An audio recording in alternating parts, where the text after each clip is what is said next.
Au nom du Père et du Fils et du Saint-Esprit. Amen. Le Seigneur soit avec vous. Les deux chemins qui conduisent au purgatoire. Le chemin des péchés mortels et le chemin des péchés véniels. De par sa nature, le péché mortel conduit plus loin que le purgatoire. Il précipite dans l'abîme de l'enfer. Les âmes, obscurcies par le mal qui a fini par les pénétrer, s'engouffrent dans les ténèbres. Elles ne supportent pas la lumière de Dieu qui leur apparaît au moment de la mort.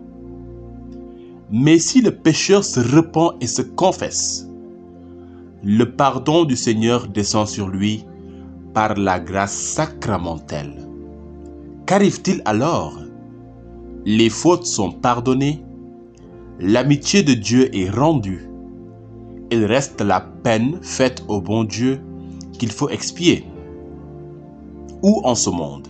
Par la pénitence, la prière, les messes, ou dans l'autre, par les souffrances du purgatoire. Après de longues années d'égarement, quel effroyable, quel long purgatoire attend l'âme. Quelle énorme dette elle devra solder à la justice divine. Il est vrai que la pénitence sacramentelle réduit notre dette, mais elle est ordinairement si légère et faite avec si peu de ferveur. Il est vrai aussi que les mortifications et les indulgences peuvent nous préserver ou nous délivrer du purgatoire. Mais il y a si peu de chrétiens qui se mortifient, si peu de chrétiens qui jeûnent. Ceux qui sont les plus coupables sont précisément ceux qui font le moins de pénitence. Enfin, combien n'ont pas la contrition suffisante pour gagner des indulgences? Qu'il y en a peu qui évitent cet effroyable abîme. Tant de péchés et si peu de pénitence. Si notre vie passée a été ternie par des péchés mortels, cette considération doit nous faire réfléchir et nous arracher des désirs de pénitence. Elle doit aussi nous inciter à prier pour les âmes les plus coupables de ce lieu d'expiation. Ô mon Dieu, pénétrez mon esprit d'une crainte salutaire à la pensée de vos redoutables jugements. Est-ce que vous faites pénitence? Chères âmes, chers chrétiens, que vous soyez innocents ou que vous ayez conservé la pureté de votre baptême comme Saint Louis, combien n'avez-vous pas à vous reprocher des péchés véniels qui vous constituent débiteurs envers Dieu? En vérité, ces péchés sont innombrables. Votre vie n'est peut-être qu'un tissu de péchés véniels. Ainsi, que de pensées inutiles, de paroles oiseuses, que de jugements téméraires, de distractions, de médisance, que de vanité, de temps perdu inutilement. N'offensez-vous pas Dieu très souvent tous les jours, sous le futile prétexte que ces péchés ne sont que légers? Ne vous rendez-vous pas souvent coupable de certains péchés véniels qu'on pourrait appeler graves parce qu'elles avoisinent le péché mortel? Faites-vous pénitence. Or, si votre vie est pleine de dettes et vide de satisfaction, c'est-à-dire de pénitence, de réparation, il est bien évident que vous êtes dans la seconde voie qui conduit directement au purgatoire, la voie des péchés véniels. Alors que de jours, que de mois, que d'années, vous aurez à gémir dans ce lieu d'expiation, que votre purgatoire sera long et rigoureux. Réfléchissez sérieusement et dites-vous: je veux enfin régler mes comptes avec Dieu. Je veux profiter du temps que me laisse sa miséricorde pour satisfaire à sa justice. Je veux acquitter les dettes qu'il m'est si facile de solder avec un peu de générosité et d'amour. Âme du purgatoire, venez à mon aide. Demandez-moi l'esprit de pénitence. Je demanderai pour vous soulagement et consolation. Un exemple concret, en 1848, vivait à Londres une veuve de 29 ans qui était fort riche et passablement mondaine. Parmi les habitués qui fréquentaient sa demeure, on remarquait un jeune lord d'une conduite peu édifiante. Un soir, près de minuit, cette dame lisait un roman pour appeler le sommeil. À peine venait-elle d'éteindre la lumière qu'apparut une lumière étrange venant du côté de la porte et se répandant dans la chambre en augmentant d'intensité. Étonnée, inquiète, elle vit la porte s'ouvrir lentement, laissant apparaître le jeune lord, complice de ses désordres. Avant qu'elle n'ait pu proférer une parole, il était à ses côtés. Il la saisissait au poignet en disant « Il y a un enfer où l'on brûle, sache-le. » La douleur que la malheureuse ressentit au poignet était si aiguë qu'elle s'évanouit. Revenue à elle une demi-heure après, elle appela sa femme de chambre. Celle-ci, en entrant dans la pièce, sentit une forte odeur d'objets brûlés. Elle constata que sa maîtresse avait au poignet une brûlure qui laissait apparaître l'os, et cette plaie montrait l'empreinte d'une main d'homme. Elle remarqua encore que de la porte au lit et du lit à la porte, le tapis portait les marques de pas d'homme et que, à l'endroit des pas, le tissu du tapis était calciné de part en part. Le jour suivant, la dame apprit que le jeune lord était mort cette nuit-là même. En pensant à cela, prenons la litanie des âmes du purgatoire. Seigneur, ayez pitié de nous.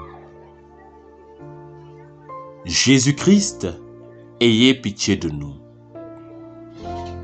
Seigneur, ayez pitié de nous. Jésus-Christ, écoutez-nous. Jésus-Christ, exaucez-nous. Répondez, ayez pitié des fidèles défunts. Père céleste qui êtes Dieu, Fils rédempteur du monde qui êtes Dieu, Esprit Saint qui êtes Dieu, Trinité Sainte qui êtes un seul Dieu. Répondez, priez pour les fidèles défunts. Sainte Marie, Mère de Dieu, Saint Michel, Archange, mon Saint-Ange est l'ange des fidèles défunts. Cœur des esprits bienheureux, Saint Joseph et Saint Jean-Baptiste. Vous tous, saints patriarches et prophètes, Saint Pierre et Saint Paul. Vous tous, saints apôtres et évangélistes, Saint Étienne et Saint Laurent. Vous tous, saints martyrs, Saint Grégoire et Saint Augustin. Vous tous, saints docteurs, papes et confesseurs, Sainte Anne et Sainte Marie-Madeleine. Sainte Catherine, Sainte Ursule et ses compagnes. Vous toutes, Vierges saintes et saintes veuves. Vous tous, saints et saintes de Dieu. Répondez, ayez pitié des fidèles défunts. Par votre très doux nom de Jésus, par votre grande miséricorde, par votre amère passion et vos plaies sacrées, par votre précieux sang et par votre mort. Répondez, exaucez-nous, Seigneur. Pauvres pécheurs que nous sommes, daignez faire miséricorde à tous les fidèles défunts. Daignez adoucir pour eux la rigueur de votre justice. Daignez remettre la peine méritée par leurs péchés. Daignez les prendre au lieu de la paix et du repos éternel. Daignez les mettre en possession de l'héritage éternel. Daignez les admettre à contempler votre divine beauté. Daignez les rassasier de la plénitude de vos bontés. Daignez accomplir entièrement leur désir du salut. Daignez accorder le repos spécialement aux âmes de nos parents, amis et bienfaiteurs. Daignez accorder votre miséricorde aux âmes pour lesquelles personne ne prie. Que le saint sacrifice de la messe et les saintes communions offertes pour eux leur soient profitables. Répondez, pardonnez-leur, ô bon Jésus.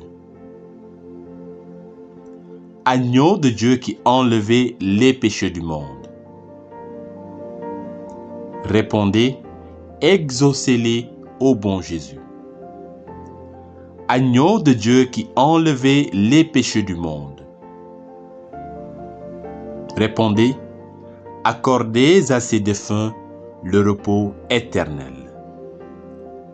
Agneau de Dieu qui enlevait les péchés du monde. Prions ensemble. Ô Seigneur mon Dieu, que de fautes je me permets à moi-même sans regret, comme si c'était autant de bagatelles. Ah, si je pensais au compte que j'en rendrai un jour à votre justice, combien je redoublerai de vigilance. Seigneur, daignez soutenir ma faiblesse et ranimer mon courage languissant. Daignez aussi faire miséricorde